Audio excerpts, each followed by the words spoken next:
नमस्कार, मैं हूँ सुनील नारनोलिया और आप देख रहे हैं क्रेडेंट टीवी का बेहतरीन कार्यक्रम शिक्षा सरोकार।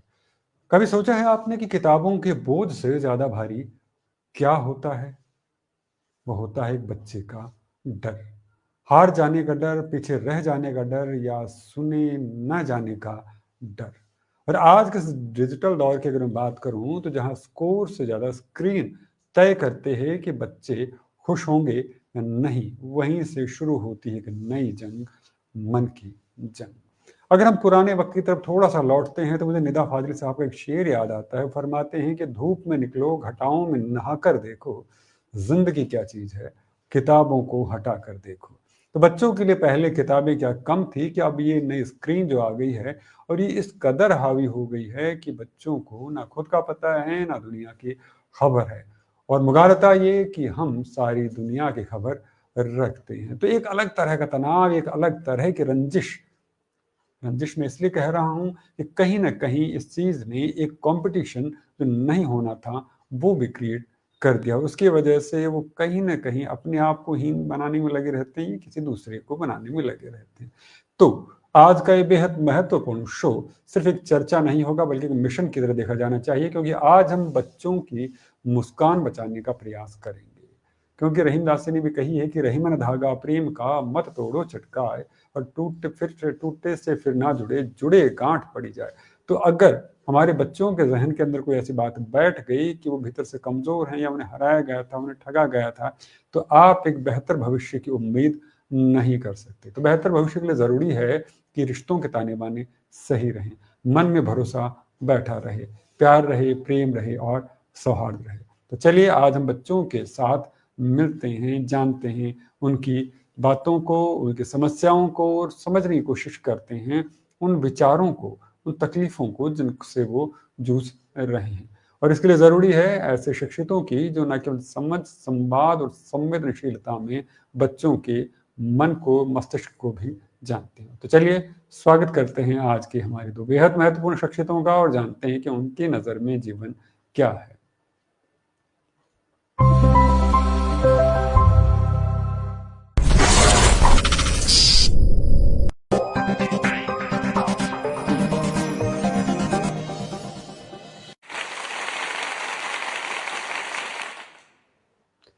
नमस्कार, मैं सुनील नारनूले शिक्षा सरोकार के आज के इस मंच के ऊपर आप लोग दोनों का हृदय से बहुत बहुत अभिनंदन व आभार व्यक्त करता हूं।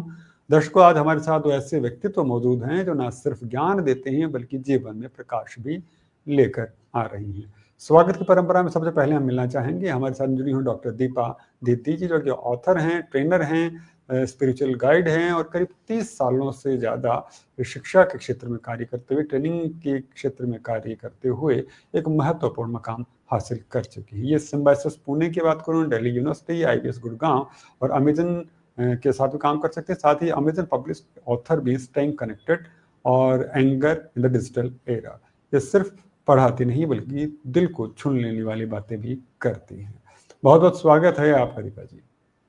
Thank you so much, Sunil ji. Thank you for calling me here. It's a privilege. Thank you. जी, और हमारे साथ अगले अतिथि जुड़ी हुई holistic healer coach Meena Goswami ji, जो कि रिनॉन टैरोट कार्ड रीडर हैं, रेकी प्रैक्टिशनर हैं और एक्सपर्ट हैं इनर सॉल हीलिंग को लेकर। ये चक्र अलाइनमेंट और प्राणिक हीलिंग के ऊपर भी सिद्धहस्त हैं। उनका काम सिर्फ दर्द कम करना नहीं है बल्कि अंधेरे से रोशनी की तरफ लेकर जाना है। बहुत बहुत धन्यवाद स्वागत सुनील जी, इतना सुंदर इंट्रोडक्शन देने के लिए धन्यवाद।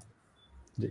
सवालों का सिलसिला शुरू करते हैं। पहला सवाल मैं कोच मीना जी से लेने दूँ। मीना जी, पहला सवाल यही है कि ये रिसर्च कहते हैं करीब करीब 70% स्टूडेंट्स रोज किसी न किसी तरह के मानसिक दबाव को झेल रहे हैं। अलग अलग तरह के हो सकते हैं, कोई पढ़ाई का हो सकता है, परिवार का हो सकता है, प्रोफेशन का हो सकता है या फिर पीयर ग्रुप का भी हो सकता है। आज के छात्र पढ़ाई और प्रतियोगिता के दबाव में अक्सर चिंता और थकावट महसूस करते हैं, हम सब जानते हैं। तो ऐसे में रेकी की बात करूं, ध्यान या चक्र संतुलन जैसी जो तकनीक, जिन मॉडलिटीज में आप काम करती हैं, वो होलिस्टिक हीलिंग की जो तकनीक हैं, उनके जरिए मानसिक संतुलन और आंतरिक शांति पाने में कैसे मदद मिल सकती है? एक हीलर की तरह से मैं बात करूं तो जी। इस समय हमारा युवा, हमारे बच्चे दो तरह के तनाव में गुजर रहे हैं, एक कंपटीशन और एक कंपैरिजन। वो कंपटीशन उनको अपने आसपास पढ़ाई से रिलेटेड, उनको अपने आसपास के पीयर प्रेशर को लेकर भी है, एंजाइटी, फियर ऑफ फेलियर, ऐसे बहुत सारे ऐसे एस्पेक्ट्स हैं जिनकी वजह से उनके अंदर हमेशा एक दौड़ और एक उस चीज को जीने की, और उसके अंदर चाहे क्षमता कितनी भी हो, अपनी क्षमता के अलावा उन्हें वो दिखाना जो वो नहीं है, और ये चीज उन्हें पीयर प्रेशर की वजह से मिल रहा है। एज ए होलिस्टिक हीलर मैं बोलूं तो ऐसी डिफरेंट टेक्निक्स हैं जिनसे हम उनके मानसिक तनाव को और जो इस तरह की अस्थिरता बनी हुई है उसको स्थिर कंडीशन में ला सकते हैं। जैसे कि हम रेकी हीलिंग की बातें करें तो रेकी हीलिंग एक सिंबल्स के ऊपर काम करता है। रेकी अपने आप में एक ऊर्जा है, एक शक्ति है। उस सिंबल्स की मदद से हम उनकी मानसिक थकावट को नर्वस सिस्टम के ऊपर काम करते हैं। मेडिटेशन जहां हम बात करें, मेडिटेशन अपने आप में एक बहुत बड़ी आई कैन से दैट बहुत बड़ी पावर है जिसके थ्रू इन स्पेशली स्टूडेंट्स के लिए फोकस क्लियर हो सकता है, उनकी मेमोरी शार्प हो सकती है, और उनको जो रोजमर्रा की अस्थिरता, तनाव जो आता है उससे उनको हम दूर कर सकते हैं। अब बात आई नेक्स्ट मोडालिटी की, जैसे कि हम प्राणिक हीलिंग या चक्रा बैलेंसिंग की बात करते हैं। चक्रा हमारी बॉडी के डिफरेंट पार्ट्स की वो एनर्जी ब्लॉक, वो हैं गांठें हैं जो हमें उस जगह पे एनर्जी प्रोवाइड करती हैं। अगर वो चक्रा उस पर्टिकुलर जगह पे ब्लॉक्ड है तो उसके आसपास के जो भी ऑर्गन्स हैं बॉडी के अंदर, वहां पे उस चीज का असर होगा। सबसे बड़ी बात, हमारी कोई भी एक्टिविटी रहे वो ऊर्जा से चलती है। अगर ऊर्जा में कहीं पे कोई ब्लॉकेज आ जाता है तो हमारा संतुलन बिगड़ जाता है, चाहे वो सोचने का हो, चाहे वो शरीर का कुछ काम करने का हो। असंतुलन मतलब इम्बैलेंस क्रिएट हो जाता है। चक्रा बैलेंसिंग में क्या होता है कि हम एनर्जी को अलाइन करना सिखाते हैं। अगर आपकी एनर्जी अलाइंड है, यानी कि आप में पूरा ऊर्जा है, अगर किसी में पूरी ऊर्जा है तो वो चाहे वो सोचने की क्षमता करे, चाहे शारीरिक बल की बात करें, वो ऊर्जा उसको उसकी पसंद का रिजल्ट देती है। और स्पेशली स्टूडेंट्स में जिनमें बहुत ऊर्जा है लेकिन डिस्ट्रैक्टेड है, वो डिस्ट्रैक्टेड ऊर्जा को कैसे अलाइन करना है और पावरफुल बनाना है, ये चक्रा बैलेंसिंग और प्राणिक हीलिंग करता है। सो ये मॉडलिटीज स्टूडेंट्स को उनके कंपटीशन और कंपैरिजन वाली जो स्ट्रेस है ना, उससे बाहर लाने में बहुत बहुत बहुत धन्यवाद दीपा जी, मीना जी आपका। और आपने जो बहुत महत्वपूर्ण मंथन यहाँ प्रस्तुत किया उसके लिए अभिनंदन करता हूँ। दर्शकों, हम बात करें दो महत्वपूर्ण अतिथियों से जिनका जो व्यक्तित्व कहूँ बिल्कुल अशफाक आमिर के शेर की तरह ही, जैसे फरमाते हैं शहर खुशी का बस्ता देखी जिसमें सबको हंसता देखी। ये वो लोग हैं, वो मुसाफिर जो चल पड़े हैं दूसरों की जिंदगी के अंदर खुशहाली और रौनक भरने के लिए। तो चलिए अगले अतिथि से बात करते हैं और लेते हैं अगला सवाल। डॉक्टर दीपा जी, आपसे मैं जुड़ते सवाल लेना चाहूँगा। वर्ल्ड इकोनॉमिक फोरम की अगर बात करूँ तो उसके अनुसार आने वाले 10 सालों में कम्युनिकेशन स्किल सबसे ज़रूरी स्किल के तौर पर देखी जा रही है। मेरा सवाल आपसे ये है कि किस तरह से कम्युनिकेशन स्किल है वो एक बच्चे की, खास करके उन लोगों के लिए इम्पोर्टेंट है जिनके एम बहुत हाई है, जिन्हें लगता हो कि हमें बहुत बड़ा कुछ अचीव करना है। सुनील जी, बहुत ही महत्वपूर्ण प्रश्न पूछा है आपने।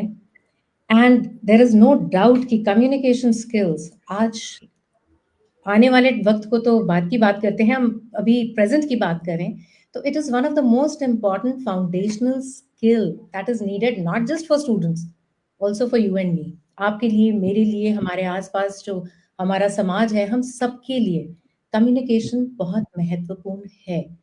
क्योंकि हम जिस प्रकार से बात करते हैं, जिस प्रकार से अपने विचार व्यक्त करते हैं, अपनी भावनाओं को एक दूसरे के साथ बांटते हैं, क्या वो दूसरे उनको समझ पाते हैं उसी भाव से, जिस भाव से हम वो बात कहना चाह रहे हैं, वो बहुत ही ज्यादा महत्वपूर्ण है। तो कम्युनिकेशन सबसे पहले है क्या? As I said, it's, you know, an art to present your ideas in a thoughtful, structured, coherent manner, demonstrating your attitude, politeness, tact, and professionalism. As students, as professionals, हम लोग बहुत ज्ञान अर्जित करते हैं, कितना हम लोग सब्जेक्ट के ऊपर स्पेशलाइजेशंस लेते हैं, बट अगर वो स्पेशलाइजेशंस जो हमने ली हैं उनको हम शब्दों के माध्यम से, या शब्दों का माध्यम ओरल भी हो सकता है, रिटन भी हो सकता है, से नहीं प्रॉपर्ली सही समय पर व्यक्त ना कर पाए या सही तरीके से व्यक्त ना कर पाए, तो उस ज्ञान का कोई फायदा नहीं रहता है, क्योंकि वो ज्ञान हम दूसरों तक सही मायने में पहुंचा नहीं पाते हैं। आपने कुछ समय पहले एक दोहा बोला था, मैं एक और दोहा उसमें ऐड करना चाहूंगी। जी। ऐसी वाणी बोलिए मन का आपा खोए, औरों को शीतल लगे, खुद भी शीतल हो। That is the power of communication skills. जब हम, एंड जैसे अभी मीनल जी ने भी कहा कि नो, एवरीथिंग इज एनर्जी। जो शब्द हम बोलते हैं वो भी एनर्जी है। जो शब्द माँ बाप अपने बच्चों के प्रति बोलते हैं वो भी एनर्जी है, और वो किस तरीके से बच्चों का के डेवलपमेंट में इम्पॉर्टेंट होते हैं। देर आर टाइम्स जब parents are not even aware of that. गुस्से में आके शिक्षक, ना सिर्फ पेरेंट्स, शिक्षक भी, अब ऑफ कोर्स शिक्षकों को बहुत ट्रेन किया जाता है, but if I go back to my own era, teachers were supposed to be very strict and they would say anything that would come to their mind when they were upset or angry, not realizing कि आपने एक छोटे से बच्चे को, it could be nursery, KG or the formative years, को कैसे impact किया है। तो आपने जो शुरुआत की कि हम चाहते हैं कि बच्चों का जो बोझ है, बच्चों के अंदर वो जो एक कंपैरिजन और कंपटीशन की भावना है, उसको कैसे हटाएं। Communication skills plays a vital role there. अगर हम सोचकर समझकर जो ये हमारे नन्हे नन्हे पौधे हैं उनको सींचें with proper amount of care, जैसे एक पौधे के लिए लाइट चाहिए, खाद चाहिए, पानी चाहिए, उसी प्रकार as responsible grown up teachers, parents, and elders in the society, we have to watch how and what we speak, not just to our children, but also to each other. So these problems of road rage, these problems of suicide, these problems of comparison, running after, उसके पास ये है तो मेरे पास भी है, कहाँ से आता है? कहीं ना कहीं ये हमारे वातावरण में आ चुका है सुनील जी। तो इसलिए जो हमारे विचार हैं वही हम व्यक्त करते हैं। उनके बदलाव तब आएगा जब हम थोड़ा सा पीछे हटें, शांत मन से चिंतन करते हुए अपने विचारों को व्यक्त करें। That is the importance of communication skills. And students अगर ये चीज सीखेंगे, trust me, horizon is the limit. They can reach anywhere they want to, because if they have the right words, use them at the right time, in the right manner, they are unstoppable. बहुत बड़ी बात कही कि बोलने से पहले सुनना सीखना जरूरी हो जाता है। जब तक आप कुछ सुनना सीखेंगे नहीं, तब तक आप अपने आप को परिष्कृत नहीं कर पाएंगे, तब तक आप समझ नहीं पाएंगे कहाँ कब क्या और क्यों कहना है। जब तक आपको क्यों का जवाब नहीं पता होता है, तब तक बड़ी मुश्किलें होती रहती है। हमें नहीं पता होता हम क्या बोल रहे हैं, कैसे बोल रहे हैं। कलीम आजिज का एक शेर है जो मुझे याद आता, फरमाते हैं कि बात चाहे बेसलीका हो कलीम, बात कहने का सलीका चाहिए। तो हो सकता है कि बात उतनी दमदार ना हो, लेकिन कहने का अगर तरीका अच्छा हो तो कम असर वाली बात भी ज्यादा दिलों तक पहुंच सकती है, अगर उसके अंदर वही शिद्दत, वही तरीका, वही सलीका है। तो ये बात यहाँ पे चल रही थी, जैसे डॉक्टर दीपा जी बता रही थी कि आपको कम्युनिकेशन सुधारना क्यों आवश्यक है, ताकि आप अपने व्यक्तित्व को सही ढंग से लोगों के सामने रख सकें। अगला सवाल लेते हैं हमारे साथ जुड़ी हुई कोच मीना जी से। मीना जी, सवाल ये है कि जो WHO की एक रिपोर्ट के अनुसार 10 में से जो 4 युवा हैं वो अनएक्सप्रेस्ड इमोशंस की वजह से स्ट्रेस में रहते हैं। उन्हें नहीं लगता कि बात करें तो आखिर किससे बात करें, कौन भरोसे का, कौन भरोसे का नहीं। और कई युवाओं को हम लोग देखते हैं अपनी भावनाओं को व्यक्त नहीं कर पाने की वजह से उनके जो भीतर जो घाव होते हैं जो वो भी ठीक नहीं हो पा रहे, तो उनके साथ में चलते रहते। तो इनर सोल हीलिंग और ट्रॉमा रिलीज जैसी जो बातें हैं मानसिक स्वास्थ्य को बेहतर बनाने में क्या भूमिका निभाती है? आजकल के युवा बहुत सारे प्रेशर्स के साथ जूझ रहे हैं, और वो प्रेशर्स उन्होंने अपने बचपन में भी देखा, और क्योंकि पेरेंट्स मोस्टली वर्किंग रहे हैं, आज की जनरेशन के जो बताऊं मैं, बच्चों की और युवा की बात करें, उनके पेरेंट्स मोस्टली वर्किंग रहे हैं, न्यूक्लियर फैमिलीज में रहे हैं, तो चाइल्डहुड के दौरान उनके इमोशंस ठीक से ना सुने गए, ना वो अपने आप को एक्सप्रेस किए गए। तो वो हिडन इमोशंस, अनस्पोकन फीलिंग्स कहीं ना कहीं उनके परवरिश के दौरान उनके सबकॉन्शियस माइंड में बैठ गई, जिसको हम वर्ड का नाम देते हैं ट्रॉमा। ट्रॉमा वो कंडीशन होती है जहां पर वो पेन, इमोशनल पेन जिसको रजिस्टर नहीं किया गया और उसको वहीं छोड़ दिया गया, उसके वो पेन को, उस इम्प्रिंट्स को सबकॉन्शियस माइंड में वो जाके स्टोर हो गया, तो वो ट्रॉमा की शक्ल में बन गया। अब वो ट्रॉमा का रिलीज होना जरूरी इसलिए है कि वो जो इम्प्रिंट जो डेवलप हो गया है वो कहीं ना कहीं इंसान को खोखला और टुवर्ड्स द नेगेटिव साइड लेता जा रहा है। अब उसके लिए हीलिंग की जरूरत है। अब हीलिंग में हमने बोला इनर सोल हीलिंग।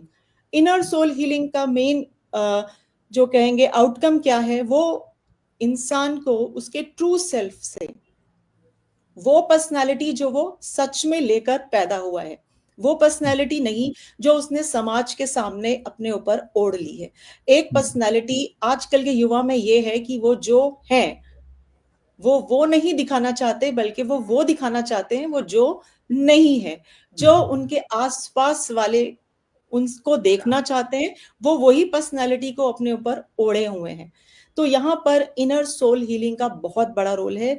वो इंसान को, एक किसी भी इंडिविजुअल को, उसको ट्रू सेल्फ से मिलाने का काम करता है। वो हीलिंग का काम करता है डीप रूटेड इमोशंस की, वो इमोशंस जो आज के नहीं है, बहुत पहले से स्टोर्ड हैं सबकॉन्शियस माइंड में। तो इन दोनों टेक्निक्स को अगर हम यूज करेंगे, करते हैं जब, तो ये दोनों बहुत अच्छा रिजल्ट देती हैं किसी भी इंडिविजुअल को उसकी एंजाइटी से, सेल्फ वर्थ मिसिंग वाली सिचुएशन से, और रिस्टोर करती हैं कॉन्फिडेंस। वो फियर से बाहर लाने में मदद करता है। वो जो फियर उसको सोसाइटी को फेस करने के लिए, अपने फेलियर्स को फेस करने के लिए, अपने आप को एक्सप्रेस करने के लिए हमेशा सामने आड़े आता है। तो वो चीज को दूर करने के लिए ये दोनों टेक्निक्स को अगर हम यूज करते हैं, तो बहुत बच्चों के अंदर वो जो इस तरह की कुंठा जो जनरेट हो रही है, उससे आसानी से बाहर लाया जा सकता है। बड़ी बात कही है आपने कि ये अक्सर समस्याएं देखी जाती हैं कि आप जो होते हैं उससे कहीं ज़्यादा दिमाग इस बात पर लगा रहे होते हैं कि दुनिया आपको देखना कैसे चाहती है। तो वो मुईद रशीदी का एक शेर याद आ गया मुझे आपकी बात सुन। फरमाते कि बुझ को पाने के तमन्ना में वो गरकाब हुआ यूं, मैंने साहिल की तमन्ना में उसे खोया है।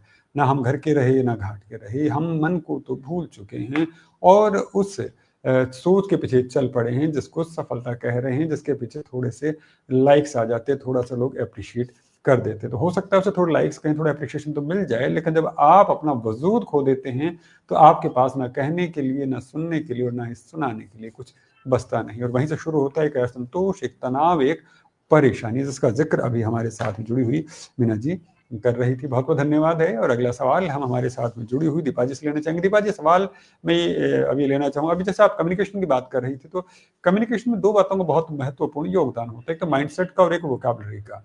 कुछ लोगों का माइंडसेट पे बड़ा कंट्रोल होता है, कुछ का वोकैबुलरी पे बड़ा कंट्रोल होता है, और जिन पे दोनों पे कंट्रोल होता है वो तो बहुत जबरदस्त होते हैं। तो आपसे मैं जानना चाहूंगा, जब माइंडसेट की हम बात कर रहे हैं आज यहाँ पर, तो उसका कम्युनिकेशन में कितना रोल होता है और वो किस तरह से एक व्यक्ति के व्यक्तित्व को, उसके वोकैबुलरी की बात करें, उसके प्रेजेंटेशन की बात करें, वो बदल सकता है?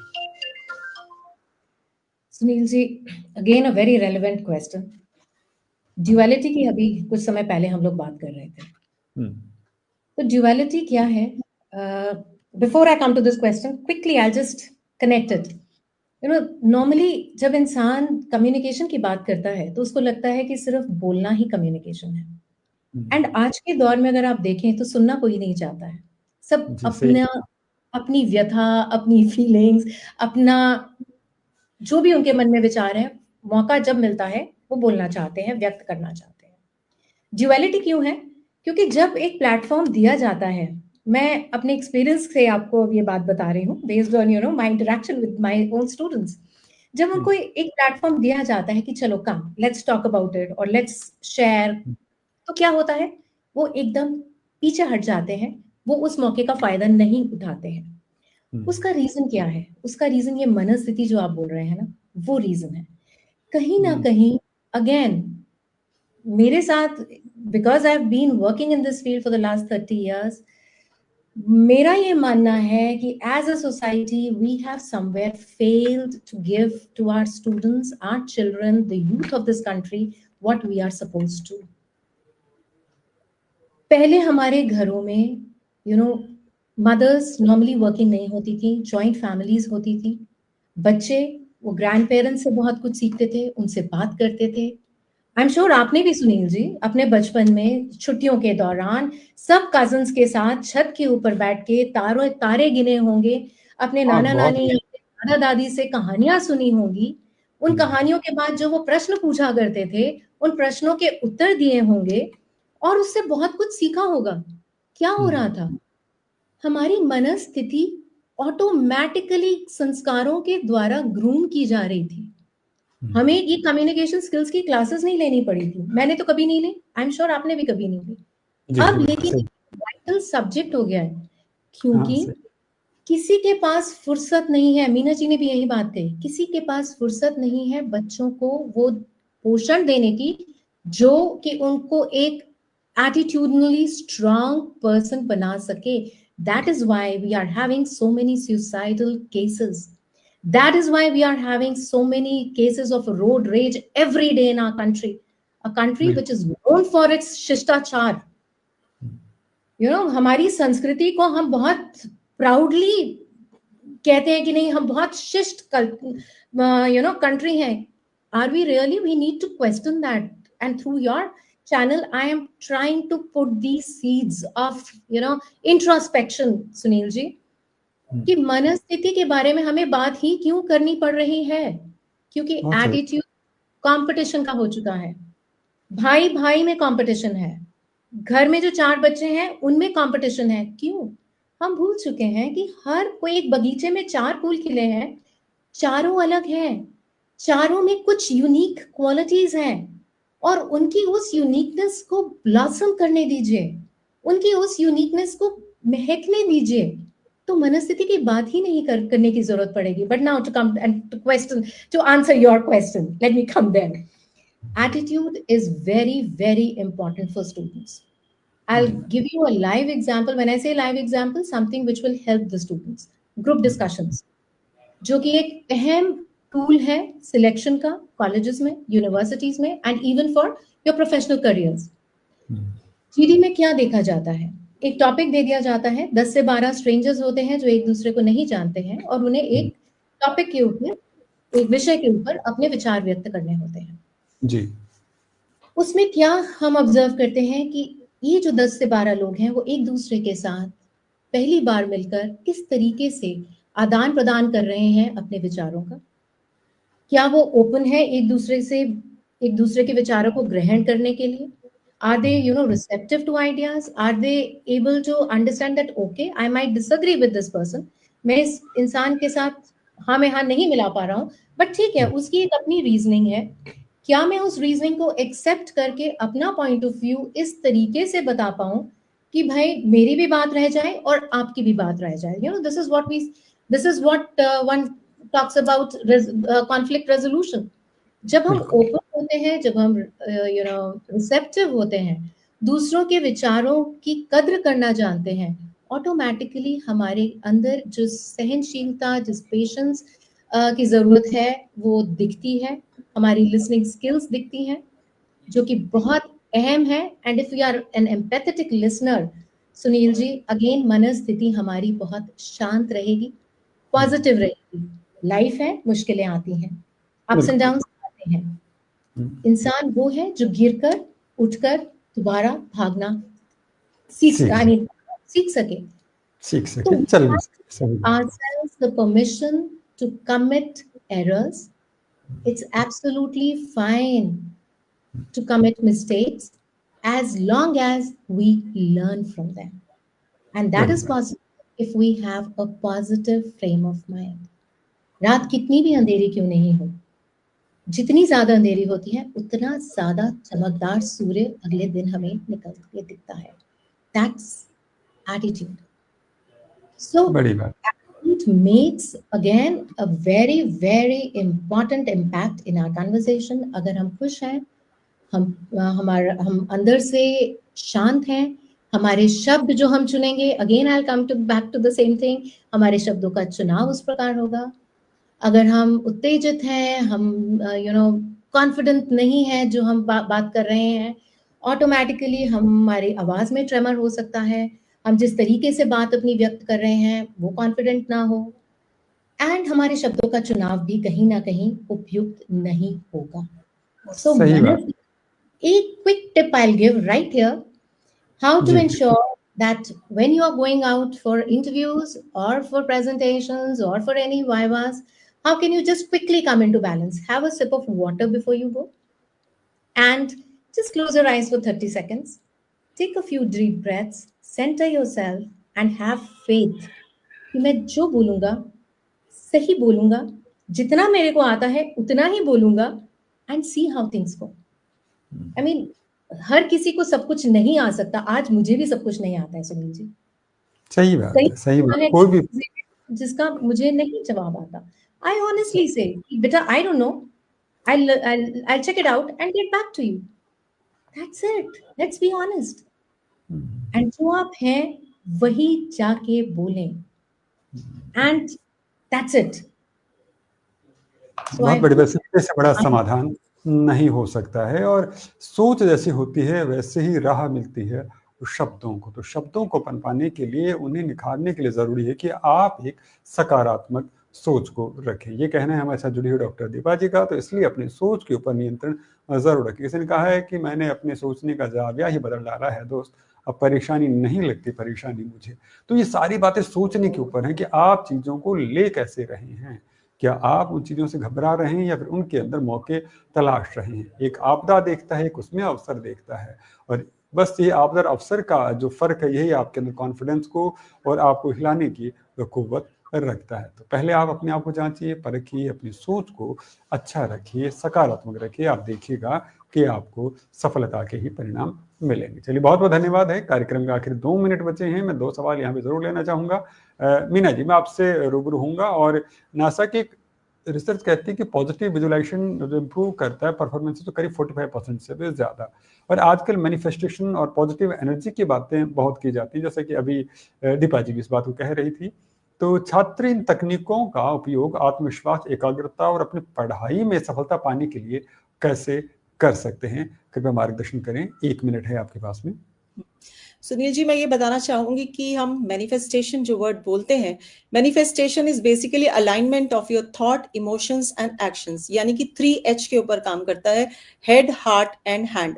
जब ये इन तीनों के बीच में कोऑर्डिनेशन होगा तो आपको सफलता मिलेगी ही। आपके थॉट क्लियर है कि आपको क्या चाहिए, उसी को करने के लिए आपका मन है, और जब आपका मन उसके साथ जुड़ा है तो आपके एक्शंस को पूरी पावर मिलेगी। This is called complete coordination and manifestation. और जब मैनिफेस्टेशन होता है तो आपको आउटकम, आपको डिजायर्ड रिजल्ट मिलता है। इसके मैं कुछ स्टेप्स इमीडिएटली बताना चाहूंगी, 4 जल्दी, जैसे आपने कहा कम टाइम है तो 4 बेसिकली स्टेप्स हैं। जब हम मैनिफेस्टेशन बोलते हैं तो उसके अंदर हमें एफर्मेशंस के ऊपर ध्यान देना है, पॉजिटिव वर्ड्स के ऊपर। जैसे कि दीपा जी ने कहा कि कम्युनिकेशन के लिए हमें सिलेक्टिव वर्ड्स ढूंढने चाहिए, तो मैं यहाँ कहूंगी जब हम उसको एफर्मेशन में वर्ड में डालते हैं तो वो हमारे क्लियर होने चाहिए। थॉट हमारे क्लियर हैं तो वर्ड्स क्लियर आएंगे। उनको हम जब विजुअलाइज करेंगे, that is our next step. Visualise करेंगे कि ये चीज मैं कर रहा हूं, जो मेरा डिजायर्ड रिजल्ट है। नेक्स्ट एक स्टेप आता है जब हमने उसको विजुअलाइज भी कर दिया, सब कुछ कर दिया, लेकिन एक चीज इंपॉर्टेंट है, एनर्जी वर्क करती है ग्रेटिट्यूड के ऊपर। तो ग्रेटिट्यूड करना भी जरूरी है उस मैनिफेस्टेशन के दौरान। And the fourth important point is cleansing of your own fears और वो नेगेटिव थॉट्स। अगर वो ये चारों स्टेप्स हम बराबर देंगे तो हमारा coordination, thought, heart and hand, यानी कि हेड, हार्ट एंड हैंड, और अगर मैं दूसरे वर्ड्स में बोलूंगी, अवर थॉट, इमोशंस एंड एक्शंस का कोऑर्डिनेशन कोई भी मैनिफेस्टेशन को करेगा। वो मैनिफेस्टेशन पॉजिटिविटी लाएगा, सक्सेस लाएगा। स्टूडेंट्स जो आज अपने आप को नेग्लेक्टेड फील कर रहे हैं, अगर वो अलाइन करना शुरू कर दें तो वो एक पावरफुल माइंड के साथ सक्सेस अचीव कर सकते हैं। Thank you. बहुत बहुत धन्यवाद। बहुत महत्वपूर्ण बिंदुओं को से आपने हमें रूबरू करवाया। कार्यक्रम का आखिरी सवाल जो मैं लेकर हाजिर होता हूं डॉक्टर दीपा जी की तरफ। दीपा जी, आपके पास में 1 मिनट है और सवाल ये है कि करीब 92% लोग हैं वो कम्युनिकेशन में हिचकिचाते हैं, हम अपने आप को सही ढंग से रख नहीं पाते बिकॉज ऑफ फियर। ऐसा नहीं कि उनके पास कोई जो स्किल नहीं होती है, स्किल होती है, लेकिन एक फियर होता है कि कैसे कहूँ, गलत तो नहीं वाली बात। तो कुछ लोग कॉन्फिडेंटली कह देते हैं और कुछ लोग बहुत ज़्यादा हिचकिचाते हैं। तो आपके लिहाज से उस कॉन्फिडेंस को इंश्योर करने के लिए मतलब कॉन्फिडेंस को कैसे इंश्योर करें कि अच्छा कम्युनिकेशन स्किल्स है वो डेवलप हो सके? Sunil ji, very quickly a few tips. सबसे पहला, भगवान ने 2 आँखें दी हैं और 2 कान दिए हैं। इनका इस्तेमाल थोड़ा ज़्यादा करना शुरू कर दें अगर हमारे विद्यार्थीगण, तो automatically their subject knowledge will increase, their general awareness will increase. If they start reading the newspapers, if they start listening to channels like yours, and they are aware of what is happening around the world, so you have a solid base, a data bank of knowledge. उसके बाद अगर आप रोज 2 words, नए words उठाएं जो आपको नहीं आते हैं, उनके 4 से 5 सेंटेंसेस बनाएं और उनको अपनी डेली क्रम में यूज करें। कॉपी में लिखने के लिए नहीं है, मैं कह रही हूँ यूज करें। आपने अपनी वोकैबुलरी की इशू सॉर्ट आउट कर दी है। जब आप बात कर रहे हैं और आप थोड़ा सा अपने ऊपर ध्यान देना शुरू करें बजाय इसके कि दूसरा क्या कर रहा है। आप जब बात कर रहे हैं और आपने 2 बार से ज्यादा कोई शब्द को रिपीट कर लिया, वहीं रुक जाइए। अपना फोन जो आप खेलने के लिए यूज करते हैं उसको उठाइए, उस वर्ड का सिनोनिम यूज करिए और उसको रिप्लेस करिए। So what are you doing? You are enhancing your vocabulary, and the most important, सुनने की आदत डालिए। अपने लेक्चरर्स को अच्छे से सुनिए, अपने पेरेंट्स को सुनिए। जो आप दिन में सीखते हैं, रात में 15 मिनट लगाइए। पूरे दिन में जो आपने क्लासेस में सीखा है, एक कॉपी पकड़िए, उसको रिकैप करिए और उसको जोर से बोलिए। So you have taken care of your entire communication skills: reading, writing, speaking, and listening. So all 4 things taken care of, you are bound to be an effective communicator. That's it. चलिए, बहुत बहुत धन्यवाद दर्शकों। ये थे हमारे आज का अतिथि और बहुत महत्वपूर्ण संवाद रहा, बहुत महत्वपूर्ण सी चर्चा रही। आज की चर्चा सिर्फ सवालों के जवाब तक सीमित नहीं थी, एक दिशा थी हमारे बच्चों के मन, भविष्य और जीवन को समझने की। और मैं ज़िक्र मुरादाबादी साहब का एक शेर याद आ गया, आपकी बातें सुन के। वो फरमाते हैं कि अपना ज़माना आप बनाते हैं अहले दिल, हम वो नहीं कि जिनको ज़माना बना गया। तो यहाँ पर हमारे अतिथियों ने, हमारे एक्सपर्ट ने जिन बिंदुओं की तरफ आपको इशारा किया है, आपको लेकर जाने की कोशिश की है, अगर हम उस तरह से आचरण करते हैं और अपने व्यवहार में उन्हें शामिल करते हैं, तो आप मान के चलिए कि आपका जीवन बेहतर भी होगा, कॉन्फिडेंट भी होगा, सकारात्मक भी होगा और सुखी भी होगा। तो अगर आप भी चाहते हैं कि आपका बच्चा सिर्फ एक अच्छा स्टूडेंट नहीं बल्कि खुश इंसान बने, तो कम्युनिकेशन, हीलिंग और इमोशनल स्ट्रेंथ सबको संतुलित तरीके से लेकर जीवन में लेकर आइए। दोस्तों, अगर आज की बातचीत ने आपका दिल को छुआ हो और अगर आपको लगा कि ये बात हर पेरेंट्स तक, हर स्टूडेंट तक और हर टीचर तक पहुंचनी चाहिए, तो अभी के अभी इसी वक्त लाइक कीजिए इस वीडियो को, कमेंट कीजिए और शेयर कीजिए और सब्सक्राइब के साथ ज्वाइन का बटन भी जरूर दबाइएगा, क्योंकि हम सब मिलकर एक नई पीढ़ी की संरचना की तरफ अग्रसर हो रहे हैं। एक ऐसी पीढ़ी जो कि आने वाले भविष्य को रोशन करेगी। मैं हमारे अतिथियों का हृदय से अभिनंदन और आभार व्यक्त करता हूं कि वो इस कार्यक्रम से जुड़े, हमारा मार्गदर्शन किया और बहुत ही सीमित समय के अंदर बहुत बहुमूल्य से जो टिप्स दिए हैं, उनके लिए बहुत बहुत अभिनंदन, बहुत बहुत आभार। पुनः मिलेंगे इस मंच के ऊपर इस विश्वास के साथ। आज कार्यक्रम की समय सीमा हो चुकी है, इसलिए आगे चाहूंगा फिर मिलेंगे। दर्शकों, आपका सबका बहुत बहुत धन्यवाद है। Thank you so much. Thank you.